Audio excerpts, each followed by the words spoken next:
Bismillahirrahmanirrahim. Assalamualaikum warahmatullahi wabarakatuh. Alhamdulillah wa nasta'inuhu wa nastaghfiruh wa na'udzu billahi min shururi anfusina wa sayyiati a'malina. May yahdihillahu fala mudilla lahu wa may yudlil fala hadiyalah. Asyhadu an la ilaha illallah wahdahu la syarikalah wa asyhadu anna Muhammadan abduhu wa rasuluh. Sallallahu alaihi wa ala alihi wa ashabihi wa man sara ala nahdi wa tamassaka bi sunnatihi ila yaumiddin wa sallama tasliman katsira, amma ba'du. Ikhwani wa akhwati a'azzani Allah wa iyyakum ajma'in. Alhamdulillah, kita bersyukur kepada Allah Subhanahu wa taala. Pada siang hari ini Allah Subhanahu wa taala masih melimpahkan berbagai macam nikmatnya kepada kita, sehingga dengan nikmat-nikmat tersebut kita bisa melaksanakan salah satu kewajiban kita sebagai seorang muslim dan muslimah, yakni kewajiban mempelajari agama Allah Subhanahu wa taala. Salawat dan salam semoga Allah limpahkan kepada nabi kita yang mulia Muhammad sallallahu alaihi wasallam. Baik, kita melanjutkan pembahasan dari kitab Tauhid. Kita masuk ke bab yang berikutnya, yakni syurutu qabulil amali. Syarat-syarat diterimanya sebuah amalan. Ya, syarat-syarat diterimanya sebuah amalan. Qala al-muallif rahimahullahu taala, berkata penulis buku ini, beliau mengatakan mahiya syurutu qabulil amali. Apakah syarat-syarat diterimanya sebuah amalan atau sebuah ibadah? Al-jawab, kata beliau, syurutu qabulil amali indallahi salatah. Syarat-syarat diterimanya sebuah amalan di sisi Allah Subhanahu wa taala ada 3. Ya, jadi menurut beliau syarat diterimanya amalan itu atau sebuah ibadah itu syaratnya ada 3. Kalau misalkan kita menemukan di tempat lain misalkan ada yang mengatakan 2, ya maka tidak masalah. Ya. Baik. Yang pertama kata beliau al-imanu billah wa tauhidihi. Syarat diterimanya amalan seseorang itu, ya, yang pertama adalah beriman kepada Allah dan mentauhidkannya. Ya, beriman kepada Allah dan mentauhidkannya. Jika seseorang melakukan sebuah ibadah atau sebuah kebaikan Misalkan membantu fakir miskin, kemudian membangun fasilitas umum, atau mungkin juga membangun madrasah, membangun masjid, ya. Tapi orang ini tidak beriman kepada Allah. Dia tidak beriman kepada Allah. Bantuan yang dia berikan semata-mata karena rasa kasihan. Bantuan yang diberikan semata-mata karena menunjukkan sikap toleransi.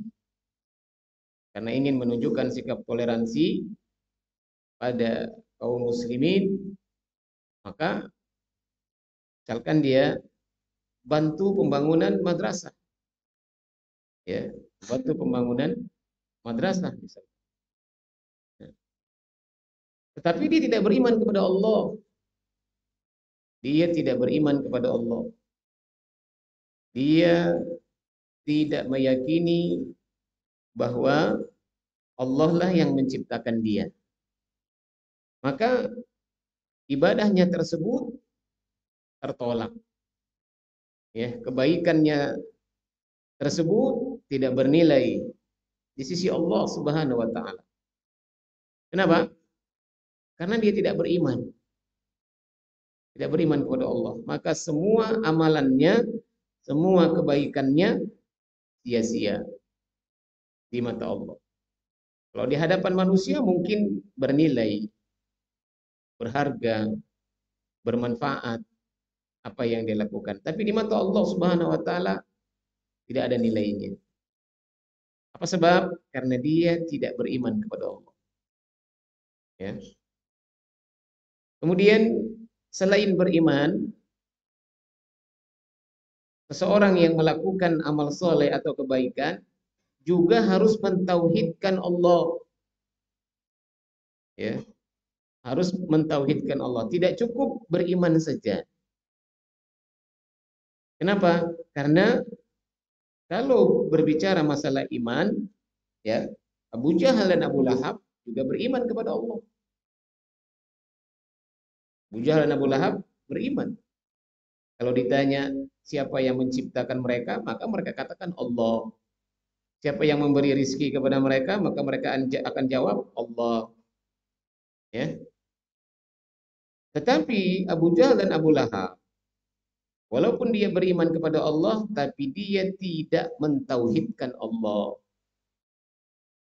Dia tidak mentauhidkan Allah. Ya. Dan ini banyak sekali. Seseorang yang mengaku beriman kepada Allah, mungkin KTP-nya Islam, ya, dia hafal rukun iman. Kalau ditanya siapa yang menciptakan antum, dia jawab Allah. Siapa yang memberi rizki kepada antum, dia jawab Allah.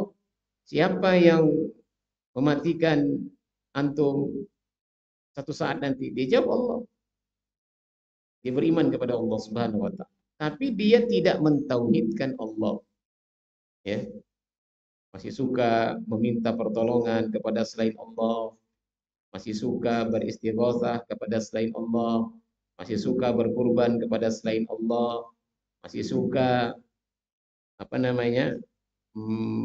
meminta barokah dari pohon-pohon keramat atau dari benda-benda yang dikeramatkan. Ya. Dia beriman tapi tidak mentauhidkan Allah. Dan ini banyak sekali. Banyak kaum muslimin yang mengaku beriman tapi tidak mentauhidkan Allah. Mereka melakukan kesyirikan. Ya. Percaya dengan atayur, kemudian memakai jimat, ya. Kemudian bertabarruk dengan kuburan-kuburan. Beriman memang, tapi melakukan kesyirikan, menyekutukan Allah Subhanahu wa taala. Ya. Maka dikhawatirkan jika mereka melakukan ibadah atau dikhawatirkan ibadah-ibadah yang mereka lakukan ditolak oleh Allah Subhanahu wa taala. Tidak diterima. Kenapa? Karena walaupun beriman tapi tidak mentauhidkan Allah Subhanahu wa taala. Ya. Maka mentauhidkan Allah ini penting sekali. Penting sekali. Oleh sebab itu, kita harus terus mempelajari perkara tauhid atau harus terus belajar tentang tauhid. Jangan pernah berhenti mempelajari tauhid. Kenapa? Karena ini merupakan pondasi dasar. Karena ini merupakan syarat utama agar seseorang bisa masuk surga Allah Subhanahu wa taala. Ya. Namun anehnya sebagian kaum muslimin hari ini alergi mendengar kata tauhid. Tidak mau mempelajari tauhid. Padahal ini merupakan syarat masuk surga. Ya. Nah, apa akibatnya? Karena kaum muslimin alergi dengan tauhid, tidak mau duduk mempelajari tauhid, akhirnya ya, sebagian kaum muslimin melakukan kesyirikan tanpa mereka sadari. Melakukan kesyirikan tanpa tahu kalau perbuatan itu ya ternyata dimurkai oleh Allah Subhanahu wa taala.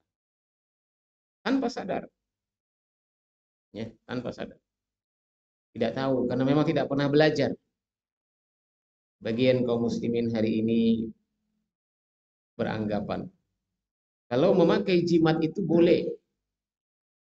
Ya, ada yang menggantungkan jimat di pinggangnya, di lehernya, di pergelangan tangannya, atau jimat itu dimasukkan ke dalam dompetnya. Ada juga jimat yang digantung di tokonya, di rumahnya, ya, menggantung jimat. Padahal jimat, menggunakan jimat haram, ya, haram. Dan pelakunya bisa masuk ke dalam syirkul akbar. Ya, jika dia meyakini bahwa jimat itu yang memberikan keberuntungan kepada dia. Jimat itu yang menyebabkan dia mendapatkan rezeki. Bisa jatuh kepada syirkul akbar, syirik besar. Yang menyebabkan pelakunya kekal di dalam neraka selama-lamanya. Ya. Nah, ini akibat apa? Akibat jahil. Akibat tidak mau mempelajari tauhid. Ya. Datang ke dukun, disuruh buat sesajen, mau. Disuruh datang bawa ayam hitam, mau. Ya. Mengikuti saran dan petunjuk dari seorang dukun. Padahal seorang yang datang kepada dukun, kemudian dia membenarkan maksudnya mengikuti saran dan petunjuk dari dukun itu. Ya. Maka kata Nabi SAW, man atakahinan aw arrafan, barang siapa yang mendatangi dukun atau tukang ramal, kemudian dia membenarkan ucapan dukun atau tukang ramal tersebut, maka sungguh dia telah kufur terhadap apa yang telah diturunkan kepada Nabi Muhammad SAW. Masalahnya hari ini kaum muslimin tidak tahu kalau mendatangi dukun itu haram. Mereka menyamakan datang ke dukun itu sama dengan datang ke dokter. Ya, padahal berbeda. Mendatangi tabib, mendatangi dokter tidak ada larangan. Ya. Bahkan dianjurkan untuk berobat kepada ahlinya. Ya. Adapun mendatangi dukun, mendatangi tukang ramal, ada larangannya. Ya, ada larangannya. Jadi tidak bisa disamakan datang kepada dukun, tukang ramal, kemudian disamakan dengan datang ke dokter. Walaupun tujuannya sama-sama berobat. Ya. Dikatakan kita kan datang ke dukun niatnya berobat, sama seperti datang ke dokter. Kalau gitu sama dong, tidak sama. Ya. Kalau dokter dia mengobati pasiennya berdasarkan ilmu, bisa dibuktikan secara ilmiah, dan ini tidak ada larangannya. Sementara mendatangi dukun, ya, dukun mengobati pasiennya dengan meminta bantuan kepada jin, ya, dan ini tidak ilmiah, serta ada larangan yang tegas dari Nabi Shallallahu Alaihi Wasallam. Baik. Nah, kenapa kaum muslimin melakukan hal ini? Jawabannya karena jahil. Mereka tidak tahu kalau mendatangi dukun itu dilarang di dalam agama Islam. Baik. Apalagi ya, yang masih menyebar atau yang masih menjadi tradisi hari ini, banyaknya kaum muslimin yang percaya dengan hal-hal yang bisa mendatangkan kesialan. Hal perkara itu tidak bisa mendatangkan kesialan. Ya. Jangan begini, nanti sial. Jangan begitu, nanti sial. Ya. Ini tatayur. Dan tatayur itu kata Nabi Shallallahu Alaihi Wasallam, at-tiyaratu syirkun, at-tiyaratu syirkun, at-tiyaratu syirkun. Tatayur itu atau tiaroh itu termasuk bagian dari kesyirikan. Ya, Rasulullah Sallallahu Alaihi Wasallam mengulangi hal ini 3 kali. At-tiyaratu syirkun, at-tiyaratu syirkun, at-tiyaratu syirkun. Ya. Apa itu tiaroh? Tiaroh itu beranggapan sial. Beranggapan sial dengan hari tertentu, beranggapan sial dengan bulan tertentu, beranggapan sial dengan angka tertentu, ya, dan hal-hal lainnya yang dianggap bisa mendatangkan kesialan. Ya. Padahal yang dianggap bisa mendatangkan kesialan itu hakikatnya tidak bisa mendatangkan kesialan. Ya. Dan ini merupakan warisan jahiliyah. Lagi-lagi hal ini dilakukan oleh kaum muslimin karena mereka tidak tahu, tidak paham. Ya. Kenapa tidak paham? Karena tidak belajar tauhid. Ya. Baik. Jadi syarat pertama agar ibadah itu diterima oleh Allah Subhanahu wa taala, ya, pelakunya harus beriman dan mentauhidkan Allah. Ya, beriman dan mentauhidkan Allah Subhanahu wa taala. Artinya tidak melakukan kesyirikan. Syarat yang kedua, agar ibadah kita diterima oleh Allah Subhanahu wa taala, yakni al-ikhlas. Ya, al-ikhlas. Apa itu ikhlas? Kata beliau, wa huwa al-amalu lillahi min ghairi riya'in wala sum'atin. Ikhlas itu seseorang yang beramal karena Allah. Dia sholat karena Allah. Artinya dia sholat karena ingin mengharapkan pahala dari Allah, ingin mengharapkan keridhaan dari Allah. Dia puasa karena ingin Allah ridho sama dia, karena ingin Allah memberikan ganjaran pahala sama dia. Dia sodako karena dia ingin Allah memberikan ganjaran pahala sama dia, karena dia ingin Allah ridho sama dia. Ya.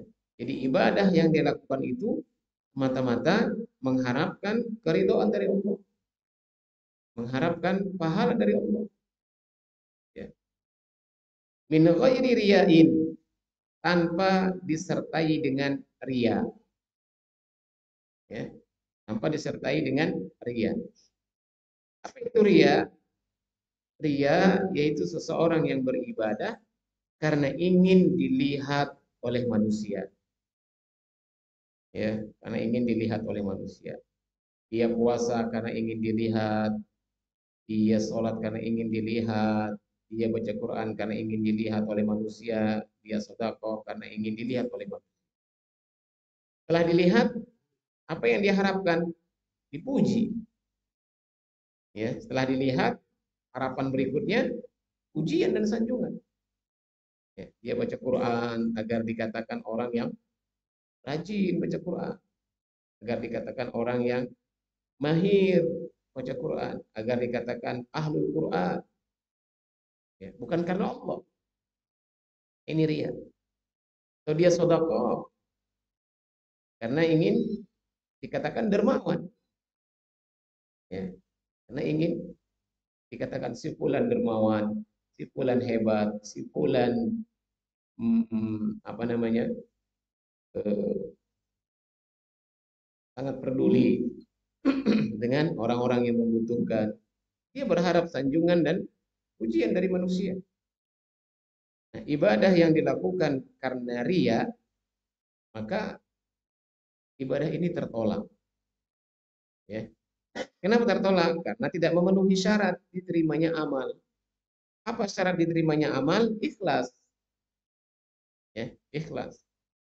Maka rugi sekali seseorang yang beramal atau beribadah dilakukan karena ria, karena mengharapkan pujian dan sanjungan dari manusia, dia rugi dunia dan akhirat. Ya, dia rugi dunia dan akhirat. Apa kerugian yang dia dapatkan di dunia? Ya, dia kehilangan harta tanpa mendapatkan sesuatu. Dia berinfak dengan jumlah yang besar, dia membangun masjid, membangun pesantren, tapi karena ingin dipuji oleh manusia, habis hartanya, tapi dia tidak mendapatkan apa-apa. Kalaupun dia mendapatkan pujian, maka lisan seseorang atau lisan manusia yang dia harapkan pujiannya tidak berlangsung lama, tidak berlangsung lama. Ya. Makanya kata para ulama, orang yang ria itu ya menderita hidupnya. Di dunia dia menderita, di akhirat dia menderita. Apa penderitaan dia di dunia? Orang yang ria itu menderita sebelum beramal, kemudian menderita ketika beramal, dan menderita sesudah beramal. Ini penderitaan orang-orang yang ria. Sebelum beramal dia udah menderita. Ya, apa contohnya misalkan seseorang yang eh, diminta untuk menjadi imam sholat tarawih, tunjuk namanya untuk menjadi imam tarawih. Maka dia berusaha mempersiapkan ya hafalan Al-Quran dengan sebaik-baiknya. Kalau itu dilakukan dalam rangka mencari ridho Allah, tidak masalah. Ya, dia menghafal ayat yang panjang karena ingin mengharapkan ridho Allah. Karena semakin banyak ayat yang dia baca, semakin panjang ayat yang dibaca, semakin banyak pahalanya.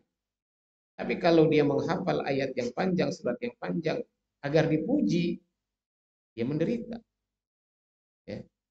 Jika menghafal itu bukan perkara yang mudah. Ya. Kadang kita sudah hafal, lupa lagi, hafal, lupa lagi. Nah, orang yang ria, maka dia akan berusaha menghafal surat-surat yang panjang. Dia ingin tampil beda dengan imam-imam lainnya. Kalau imam lainnya mungkin membaca juz 30, maka dia nggak mau baca juz 30. Dia berusaha untuk bisa membaca juz 29 misalnya. Supaya orang-orang berdecak kagum. Ayat yang dia baca tidak semua orang hafal. Dia berjuang keras supaya bisa hafal juz 29. Maka ini membuat dia menderita. Ya. Jadi sebelum beramal dia sudah menderita. Sebelum jadi imam dia sudah menderita dulu. Kemudian menderita ketika beramal. Begitu tampil menjadi imam, deg-degan, keringat dingin, ya. Kemudian memaksakan untuk membaca surat yang mungkin dia belum hafal. Begitu baca, keliru, ditegur sama jamaah. Baca lagi, salah, ditegur lagi. Baca lagi, salah lagi. Ya, menderita ketika beramal. Kemudian menderita sesudah beramal. Biasanya orang kalau sudah beramal, nyari-nyari. Nyari-nyari apa? Nyari-nyari orang yang memujinya. Dia tunggu-tunggu ucapan dan decakan kagum dari orang-orang yang sholat bersama dia. Mana nih orang yang memuji saya? Dia cari-cari. Ya. Kalau tidak ada yang memujinya, maka dia menderita, kesal, marah. Saya udah berjuang menghafal surat ini, surat itu, supaya bisa tampil maksimal, dan saya bisa tampil maksimal akhirnya. Tapi satu pun nggak ada yang memuji saya. Dia menderita. Kalaupun ada yang memujinya di hari itu, maka besok lusa dia masih menunggu-nunggu orang itu untuk memujinya lagi. Ya. Dan kalau orang itu sudah tidak memujinya, dia pun kecewa. Dia pun kecewa. Ya. Nah, ini penderitaan orang yang ria. Dia akan menderita sebelum beramal, ketika beramal, dan sesudah beramal. Ya. Kemudian di akhirat orang yang ria juga menderita. Bahkan penghuni neraka yang pertama kali dilemparkan ke dalam neraka itu adalah orang-orang yang mengerjakan ibadah luar biasa, amalan luar biasa, tetapi ria. Ya, tetapi ria. Siapa mereka? Yang pertama, orang yang berjihad di jalan Allah. Kemudian yang kedua, seseorang yang membaca Al-Quran dan mengajarkannya. Yang ketiga, seseorang yang menginfakkan hartanya di jalan Allah. Tapi amalan yang besar ini itu dilakukan bukan karena Allah, tapi dilakukan karena manusia. Akhirnya apa yang terjadi? Didatangkan seseorang yang mati di medan perang, mati berjihad. Kemudian Allah sebutkan nikmat-nikmat yang Allah berikan kepada dia.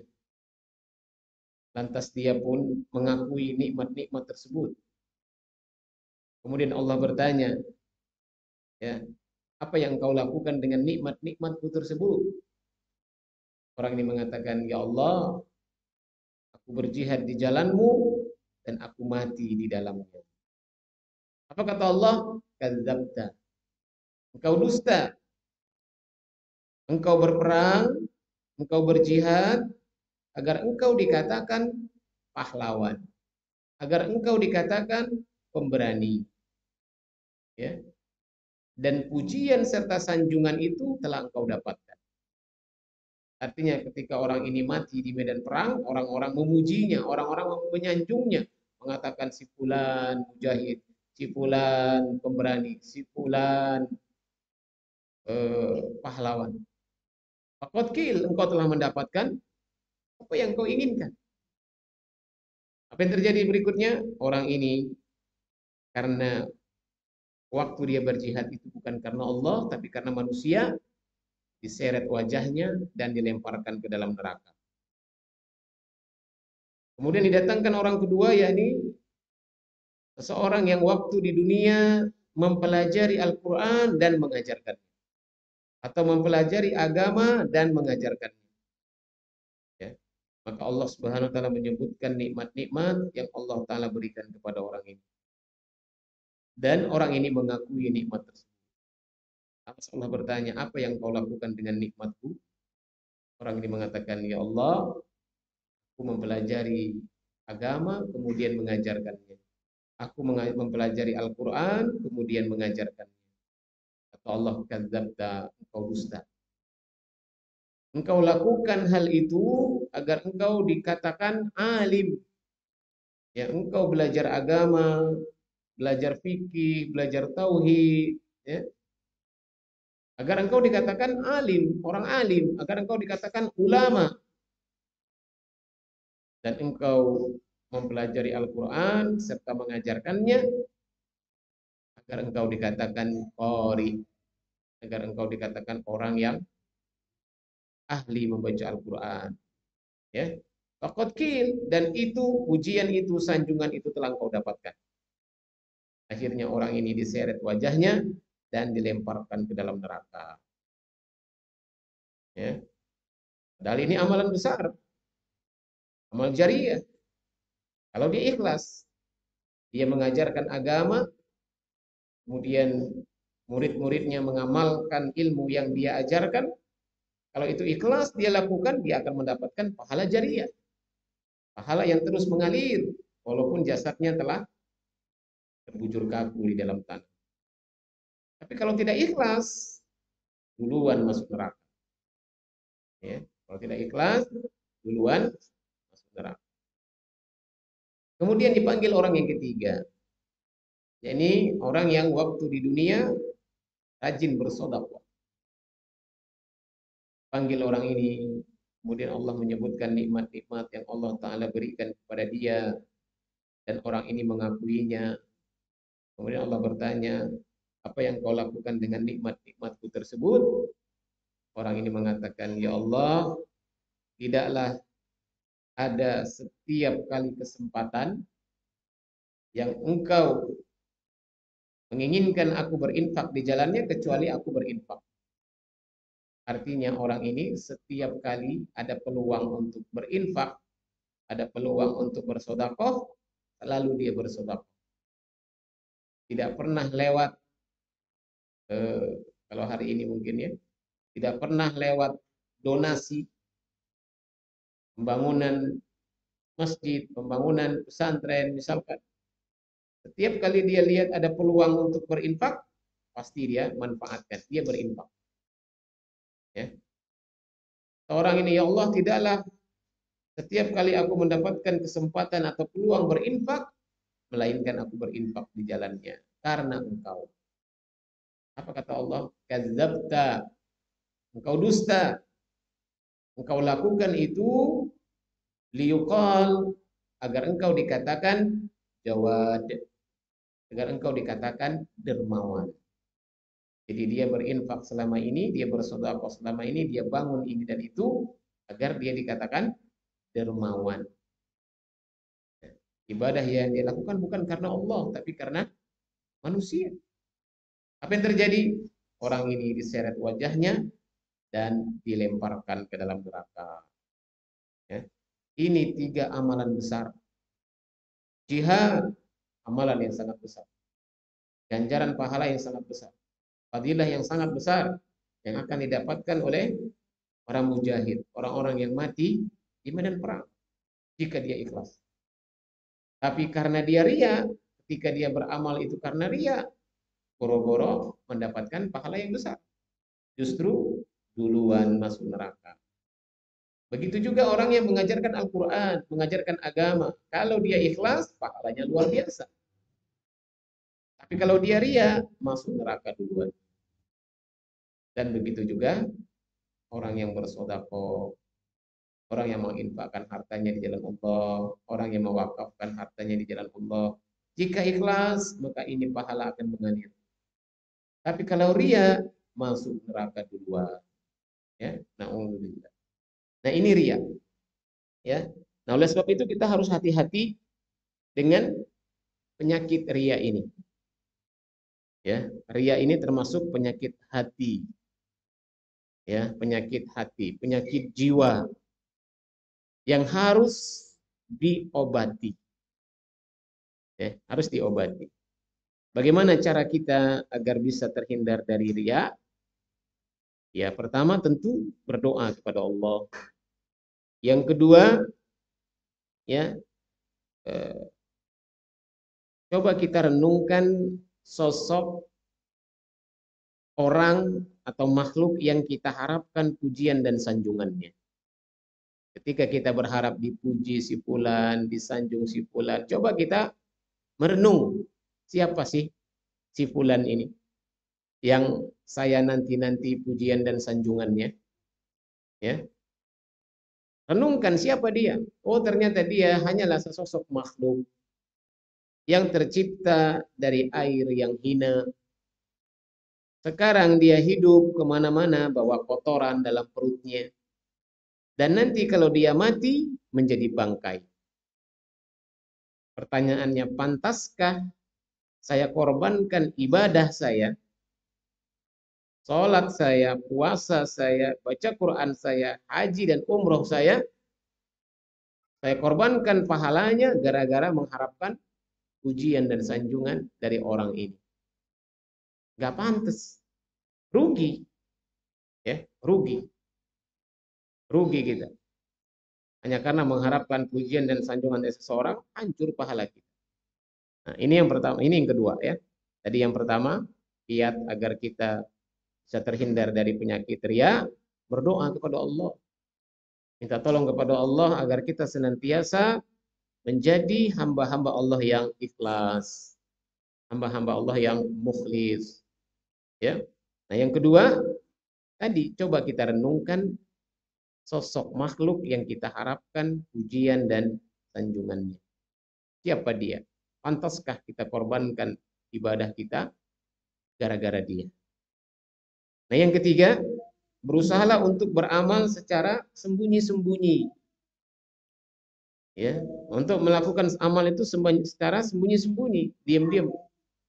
Karena kalau ibadah itu dilakukan sembunyi-sembunyi, itu lebih mudah untuk terhindar dari riya.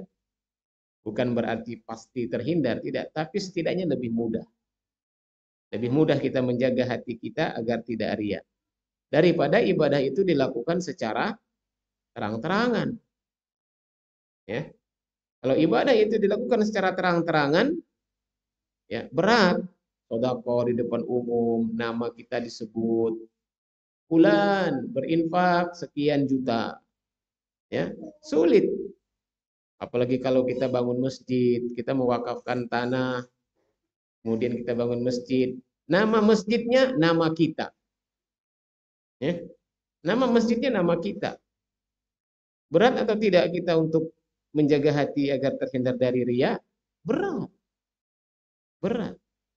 Oleh sebab itu, bagi yang ingin membangun masjid, bangun pesantren, usahakan jangan tulis nama antum di situ.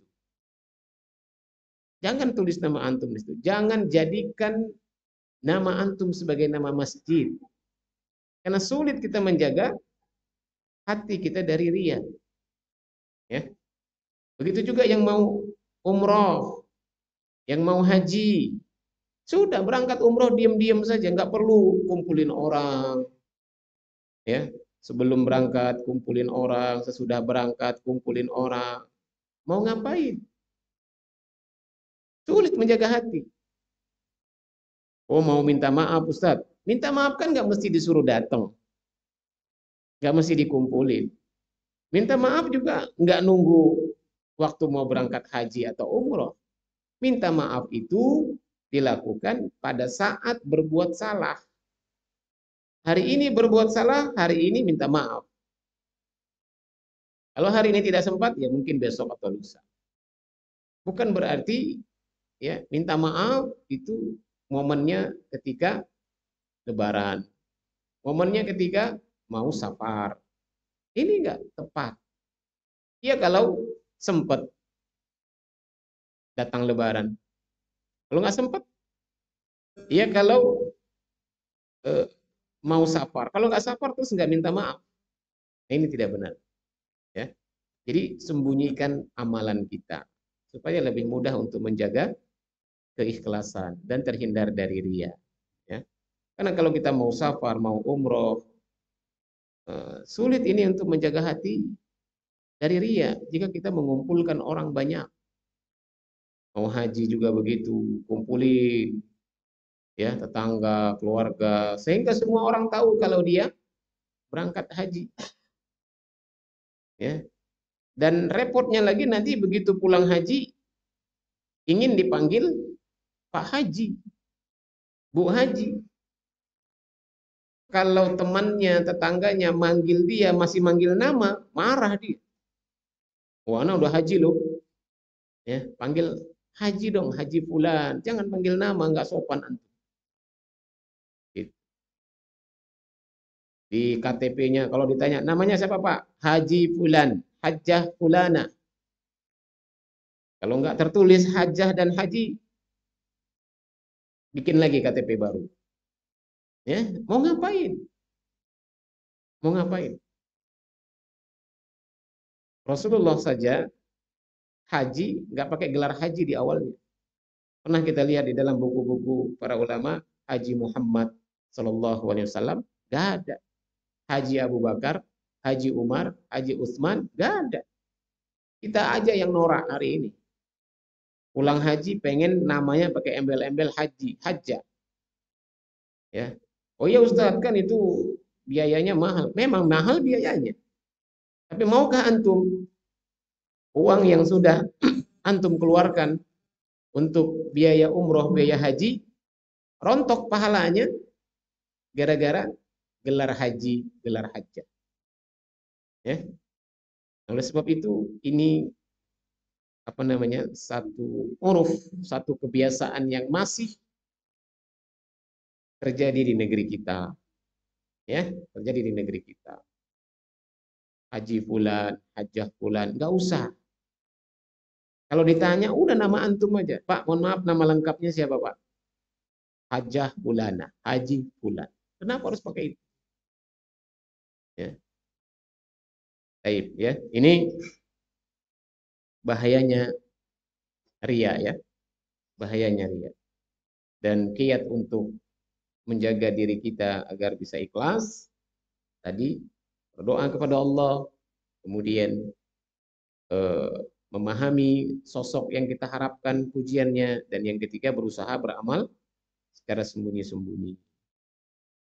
Baik. Kemudian wala sum'atin. Orang itu beribadah karena Allah, bukan karena riya, dan juga bukan karena sum'ah. Nah, apa itu sum'ah? Sum'ah itu seseorang beramal karena ingin didengar oleh orang lain. Artinya dia ingin orang lain tahu. Kalau riya ingin dilihat. Kalau sum'ah ingin didengar. Nah, kalau riya ini biasanya muncul, muncul ketika seseorang itu beribadah. Dan saat dia beribadah, dia ingin orang melihat nih ibadahnya. Nah, ini riya. Kalau sum'ah biasanya muncul setelah seseorang beribadah. Dia tadi malam sholat malam, kemarin dia umroh, kemarin dia haji, udah selesai ibadahnya. Kemudian dia ingin orang lain tahu. Ya, dia bilang, kemarin ana waktu umroh, kemarin ana waktu haji. Padahal orang nggak nanya.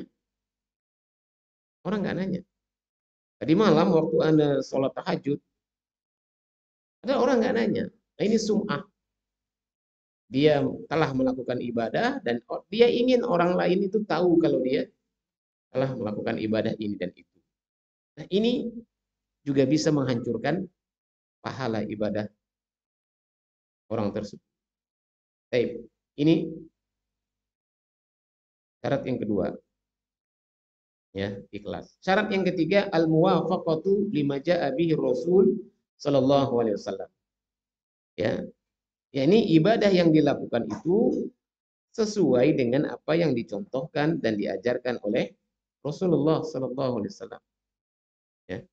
Jadi sholatnya seperti sholatnya Rasulullah, puasanya seperti puasanya Rasulullah, berzikirnya seperti berzikirnya Rasulullah sallallahu alaihi wasallam. Apalagi hajinya, umrohnya, ya, berdoanya, semua ibadah yang dia lakukan itu seperti ibadah yang dilakukan oleh Rasulullah sallallahu alaihi wasallam, ya. Baru diterima ibadahnya. Kalau ibadahnya menyimpang, tidak sesuai dengan ibadah yang telah diajarkan oleh Rasulullah sallallahu alaihi wasallam, maka ibadahnya akan tertolak. Ya, ibadahnya akan tertolak. Nabi kita yang mulia sallallahu alaihi wasallam mengatakan, "Man 'amila 'amalan laisa 'alaihi amruna fahuwa radd." Barang siapa yang melakukan satu amalan, satu ibadah yang tidak ada contohnya dari kami, maka ibadah itu akan tertolak. Baik, sudah masuk waktu asar, kita cukupkan sampai di sini. Mudah-mudahan yang sedikit ini bermanfaat. Subhanakallahumma bihamdika, asyhadu an la ilaha illa anta, astaghfiruka wa atubu ilaik. Assalamualaikum warahmatullahi wabarakatuh.